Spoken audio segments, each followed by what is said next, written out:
एक बार फिर से आप सभी का स्वागत है। आज की इस कक्षा में हम देखेंगे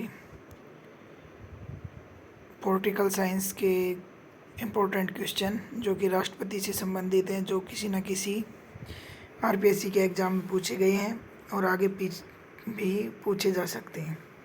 तो शुरू करते हैं। फर्स्ट क्वेश्चन हमारे पास, भारत के 12वें राष्ट्रपति कौन थे? निम्नलिखित कथनों विकल्पों में से सर्वाधिक उपयुक्त उत्तर चुनना है हमें। ये एनिमल अटेंडेंट 2023 के एग्ज़ाम में पूछा गया था। तो 12वें राष्ट्रपति कौन थे? श्रीमती प्रतिभा देवी सिंह पाटिल। भारत के राष्ट्रपति के चुनाव के संबंध में निम्न में से कौन सा कथन गलत है? तो हमें पता है भारत के राष्ट्रपति के जो चुनाव हैं उसमें एक निर्वाचक मंडल होगा जिसके सदस्य कौन होते हैं? संसद के दोनों सदनों के निर्वाचित सदस्य होते हैं क्या? ए ऑप्शन दे रखा है। ब दे रखा है कि राज्य की विधानसभा और विधानसभा वाले केंद्र शासित प्रदेशों के निर्वाचित सदस्य शामिल होते हैं। स ऑप्शन दे रखा है। चुनाव एकल संक्रमणीय मत के माध्यम से अनुपातिक प्रतिनिधित्व प्रणाली के अनुसार आयोजित किया जाता है। किसी राज्य की विधान दे रखा है, किसी राज्य की विधानसभा के प्रत्येक निर्वाचित सदस्य के उतने मत होंगे जितने कि 100 के गुणित उस भागफल में हो जो राज्य की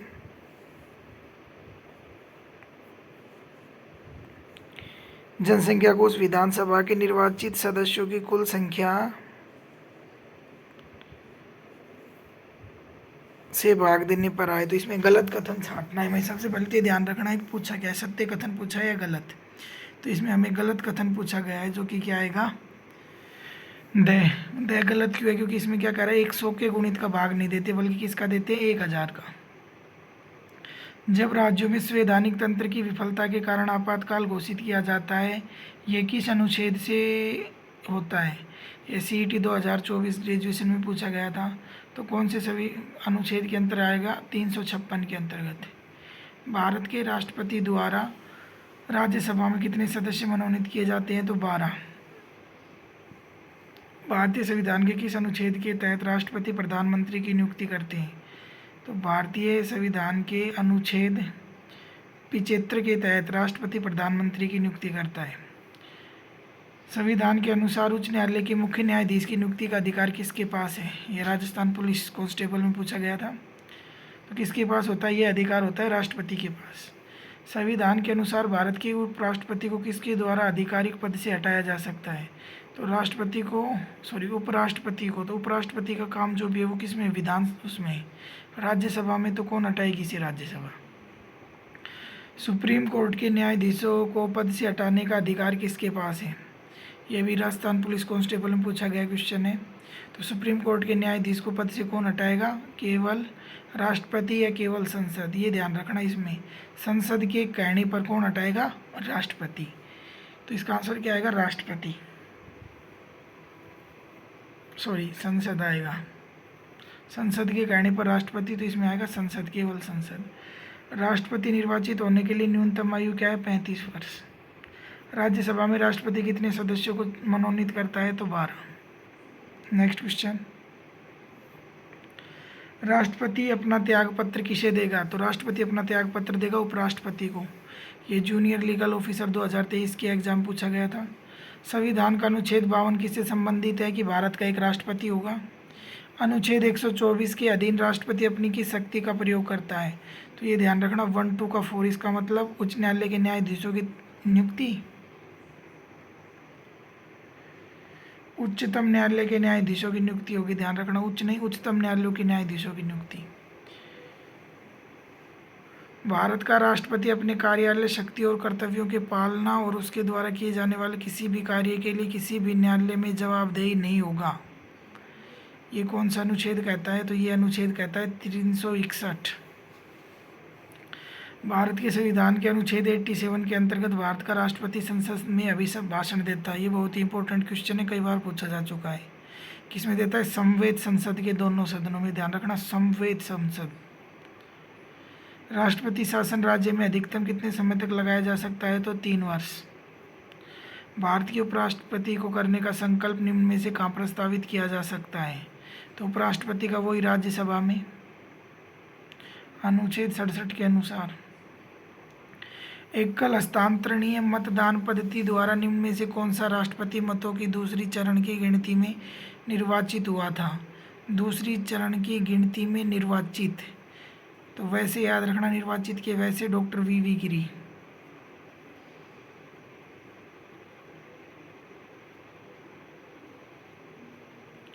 किस क्षेत्र को अनुसूचित क्षेत्र घोषित करने की शक्ति किसके पास रहती है? ये सीनियर टीचर ग्रेड सेकंड में पूछा जा चुका है। तो किसके पास रहती है? राष्ट्रपति के पास। भारत के संविधान के निम्न में से किस अनुच्छेद में यह उल्लेखित है कि राष्ट्रपति अन्य कोई लाभ का पद धारण नहीं करेगा? तो ये किस में उल्लेखित है? 59(2) में। 59(2) में, जो कि क्या है? शर्तें हैं।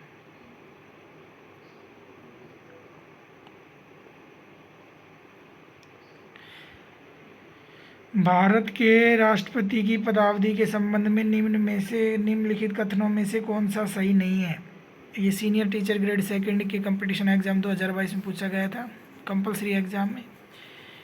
राष्ट्रपति के पदावधि के संबंध में, तो राष्ट्रपति अपने पद धारण की तारीख से 5 वर्ष की अवधि तक पद धारण करेगा, सही है। राष्ट्रपति भारत के मुख्य न्यायाधीश को संबोधित अपने हस्ताक्षर सहित लेख द्वारा अपना पद त्याग सकेगा, तो ये गलत है। किसको लिखेगा? वो लिखेगा उपराष्ट्रपति को। 61 में महाभियोग, सही है। निम्न में से किसने कहा है कि संविधान में कोई प्रावधान नहीं है जो इतने शब्दों में निर्धारित करता है कि राष्ट्रपति अपने मंत्रिपरिषद की सलाह के अनुसार कार्य करने के लिए बाध्य होंगे? प्रोटेक्शन ऑफिसर 2022 के जनरल स्टडीज़ के एग्जाम पेपर में पूछा गया है। तो इसका आंसर क्या आएगा? भीमराव अंबेडकर आएगा, सरदार वल्लभ भाई पटेल आएगा क्या, श्री के.आर. नारायणन या डॉक्टर राजेंद्र प्रसाद? तो इसका जो करेक्ट आंसर है वो क्या है? डॉक्टर राजेंद्र प्रसाद। भारत के संविधान के संदर्भ में निम्न कथनों को ध्यान से पढ़िए। राष्ट्रपति को सहायता और सलाह देने के लिए एक मंत्रिपरिषद होगी जिसका प्रधान प्रधानमंत्री होगा और राष्ट्रपति अपने कर्तव्यों का निर्वहन करने के लिए सलाह के अनुसार कार्य करेगा, तो ये तो सही है। राष्ट्रपति मंत्रिपरिषद से ऐसी सलाह पर ऐसा साधारणतः या अन्यथा पुनर्विचार करने की अपेक्षा कर सकेगा और राष्ट्रपति ऐसे पुनर्विचारों के पश्चात दी गई सलाह के अनुसार कार्य करेगा, तो ये भी क्या है? सत्य है। तो दोनों सत्य है। निम्न में से कौन सा विकल्प धन विधेयक के संबंध में राष्ट्रपति के पास से मौजूद नहीं है? ध्यान रखना, मौजूद नहीं है, ये पूछा गया है। ये थर्ड ग्रेड टीचर 2022 में। अनुमति दे सकता है, अनुमति को रोक सकता है, पुनर्विचार के लिए वापस भेज सकता है, संशोधन की सिफारिश कर सकता है। तो क्या आएगा? थर्ड और फोर्थ। पुनर्विचार के लिए वापस भेज सकता है या फिर संशोधन की सिफारिश कर सकता है। आपातकालीन प्रावधानों के बारे में निम्न में से कौन सा कथन सत्य नहीं है? राष्ट्रपति शासन राजस्थान राज्य में 4 बार लागू रहा है, सही है। राष्ट्रपति शासन किसी राज्य में अधिकतम 3 वर्ष तक लागू रह सकता है। अनुच्छेद 352 के तहत राष्ट्रपति मंत्रिमंडल की लिखित सहमति के आधार पर ही लाया जा सकता है। 42वें संविधान द्वारा संविधान संशोधन में सशस्त्र विद्रोह शब्द जोड़ा गया, तो ये ड ऑप्शन है, यही क्या है? गलत। भारत के संविधान के अनुच्छेद 60 के अनुसार राष्ट्रपति द्वारा शपथ या प्रतिज्ञान के शब्दों का निम्नांकित में से सही क्रम क्या है? बहुत ही इंपॉर्टेंट क्वेश्चन है ये, क्रम पूछ लेते हैं कभी कभी। ये स्कूल लेक्चरर 2022 में आया है। ये कहेगा पहले संरक्षण आएगा, फिर परिरक्षण या प्रतिरक्षण, पहले परिरक्षण, संरक्षण या प्रतिरक्षण। तो पहले परिरक्षण, फिर संरक्षण और प्रतिरक्षण, तो ब ऑप्शन आएगा, परिरक्षण, संरक्षण और प्रतिरक्षण। भारत के राष्ट्रपति के चुनाव के संबंध में निम्न में से कौन सा कथन सही है?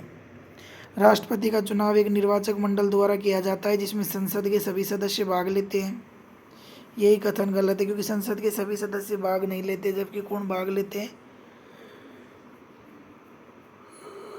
संसद के निर्वाचित सदस्य भाग लेंगे। वह संसद के निर्वाचित सदस्यों और राज्यों की सभी विधानसभाओं, तो बाकी के 3 तो सही है। गलत पूछा है, नहीं। भारत के राष्ट्रपति के चुनाव के संबंध में निम्न में से कौन सा कथन सही है? तो पहला तो गलत है। वह संसद के निर्वाचित सदस्यों और राज्यों की सभी विधानसभाओं के निर्वाचित सदस्यों से बने निर्वाचक मंडल द्वारा चुना जाता है। भारत के राष्ट्रपति के चुनाव में दिल्ली और पुडुचेरी के निर्वाचित सदस्य भाग लेते हैं, एकल संक्रमणीय मत और गुप्त मतदान के माध्यम से। तो 2 और 3 और 4 ये तीनों सही हैं, ये गलत है फर्स्ट। राष्ट्रपति की आपातकालीन शक्तियों के बारे में निम्न में से कौन सा कथन गलत है? स्कूल लेक्चरर 2022 के जीके के क्वेश्चन पेपर में पूछा गया क्वेश्चन है आपातकालीन शक्तियों के बारे में। राष्ट्रपति द्वारा वित्तीय आपातकाल तब घोषित किया जा सकता है जब भारत या उसके क्षेत्र के किसी भाग की वित्तीय स्थिरता या खास खतरे में हो। सही है ये तो। वित्तीय आपातकाल के दौरान राज्य के मामलों में जुड़े सेवारत लोगों के वेतन और भत्तों में कटौती की जा सकती है। बिल्कुल सही। वित्तीय आपातकाल के दौरान राज्य विधायिका द्वारा पारित विधेयकों को राष्ट्रपति के विचार के लिए आरक्षित किया जा सकता है। और वित्तीय आपातकाल की घोषणा सामान्यतः 2 माह की अवधि के लिए प्रभावी रहती है। तो द भी सही है। तो गलत कौन सा है? से वित्तीय आपातकाल के दौरान राज्य विधायकों द्वारा पारित विधेयका को राष्ट्रपति के विचार के लिए आरक्षित नहीं किया जा सकता। भारत के राष्ट्रपति की निषेधाधिकार शक्ति के बारे में निम्न में से कौन सा कथन गलत है? राष्ट्रपति राज्य व्यवस्थापिका द्वारा पारित ऐसे विधेयकों को अनुमोदित करने से इनकार कर सकता है जो राज्यपाल द्वारा उनके अनुमोदन के लिए आरक्षित रखे गए हैं। राष्ट्रपति ऐसे विधेयकों को राज्य व्यवस्थापिका द्वारा पुनर्विचार करने के लिए राज्यपाल को निर्देशित कर सकता है। यदि राज्य व्यवस्थापिका विधेयकों को वापस राष्ट्रपति के पास भेजती है तो उनके पास विधेयक को अनुमोदित करने के अलावा कोई विकल्प नहीं रह जाता है। तो ये जो ऑप्शन से है यही गलत है क्योंकि उसके पास विकल्प रहता है। राज्य व्यवस्थापिका द्वारा पारित विधेयक को सीधे अनुमोदित नहीं करने की शक्ति राष्ट्रपति को दरअसल राज्यपाल के माध्यम से प्राप्त होती है। द ऑप्शन सही। तो गलत ऑप्शन कौन सा जाएगा? से। ये मिलान चिन्ह करना है, इसमें कुछ मिस्टेक है इस क्वेश्चन में। निर्वाचक मंडल अनुच्छेद 54 है। योग्यताएं वो 58 में है। महाअभियोग अनुच्छेद 61 में।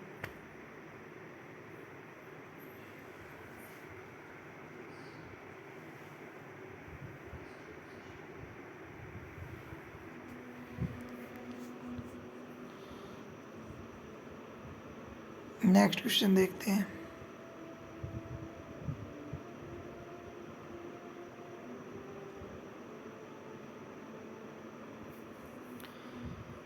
निम्न में से कौन सी राष्ट्रपति के पद के लिए शर्त है? वह भारत का नागरिक है, वह 35 वर्ष की आयु पूरी कर चुका हो, वह अन्य कोई लाभ का पद धारण नहीं करेगा। इसमें पूछा है शर्तें ना की योग्यता। तो जो फर्स्ट और सेकंड है वो तो योग्यता है, जो थर्ड और फोर्थ है वो क्या है? शर्तें। तो क्या जाएगा? थर्ड और फोर्थ। मंडल आयोग द्वारा राष्ट्रपति को अपनी रिपोर्ट कब प्रस्तुत की गई? इंपॉर्टेंट क्वेश्चन है। हेडमास्टर संस्कृत एजुकेशन 2021 में पूछा गया था। इसमें आएगा 31 दिसंबर 1980 को। निम्न में से किस विषय पर विधान पुनर्स्थापित करने हेतु राष्ट्रपति की पूर्व मंजूरी या सिफारिश की आवश्यकता नहीं होती है? नागरिकता के अधिकार के विनियमन से संबंधित विधेयक, व्यापार की स्वतंत्रता पर निर्बंधन आदि आरोपित करने वाले राज्य विधेयक, राज्य वित्त विधेयक, अन्य राज्यों के निर्माण या वर्तमान राज्यों की सीमाओं में परिवर्तन आदि से संबंधित विधेयक। तो किसमें राष्ट्रपति की पूर्व मंजूरी की आवश्यकता नहीं होती? नागरिकता के अधिकार के विनियमन से संबंधित विधेयक में। भारत के उच्चतम न्यायालय से परामर्श करने की राष्ट्रपति की शक्ति भारत के संविधान के किस अनुच्छेद में वर्णित है? किस अनुच्छेद में वर्णित है? 143। ऐसे याद रखना, 143 से। भारत के राष्ट्रपति फखरुद्दीन अली अहमद की मृत्यु के बाद कार्यवाहक राष्ट्रपति के रूप में किसने कार्य किया? कार्यवाहक राष्ट्रपति के रूप में फखरुद्दीन अली की तो बीडी जत्ती।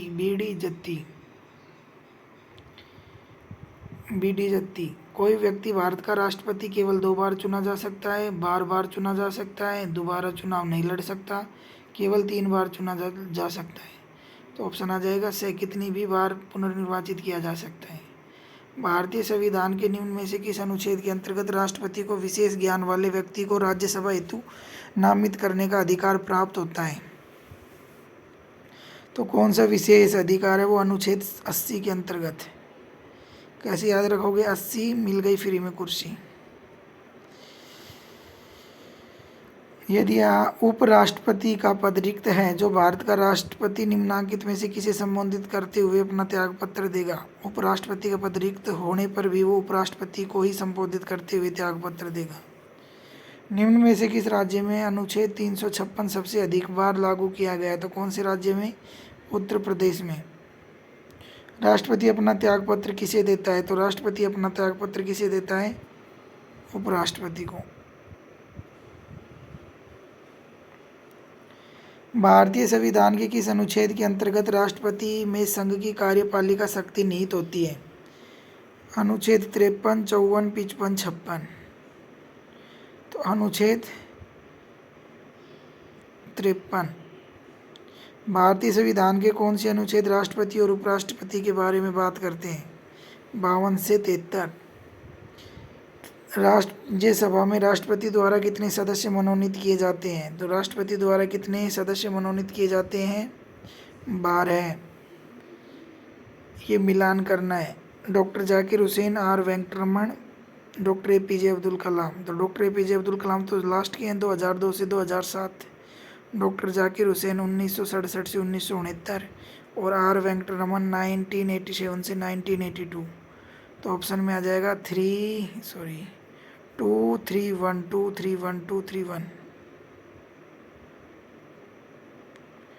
ना डॉक्टर APJ अब्दुल कलाम का 2 सी पे 2 आएगा, सी पे 2 312।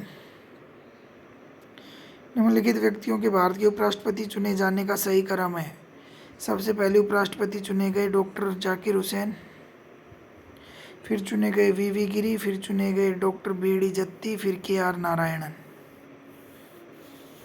निम्न व्यक्तित्वों के भारत में राष्ट्रपति चुने जाने का सही क्रम है। सबसे पहले राजेंद्र प्रसाद, फिर S राधाकृष्णन, फिर जाकिर हुसैन, फिर N संजीव रेड्डी। वह कौन सा उपराष्ट्रपति था जिसका देहांत अपने कार्यकाल के दौरान हुआ? तो देहांत से याद रखना कृष्णकांत। भारत का राष्ट्रपति परोक्ष से निर्वाचित होता है। भारत में संसदीय प्रणाली को गणतंत्रवाद के साथ जोड़ा गया है। दोनों सही है, कथन और कारण। स्वतंत्र भारत के प्रथम राष्ट्रपति थे, कहाँ से थे प्रथम राष्ट्रपति? बिहार से, डॉक्टर राजेंद्र प्रसाद। राष्ट्रपति को लोकसभा में किन 2 सदस्यों को मनोनीत करने का अधिकार है? अब है नहीं, ये अधिकार था, अब हट चुका है, एंग्लो इंडियन। तो नेक्स्ट क्वेश्चन देखते हैं नेक्स्ट क्लास में।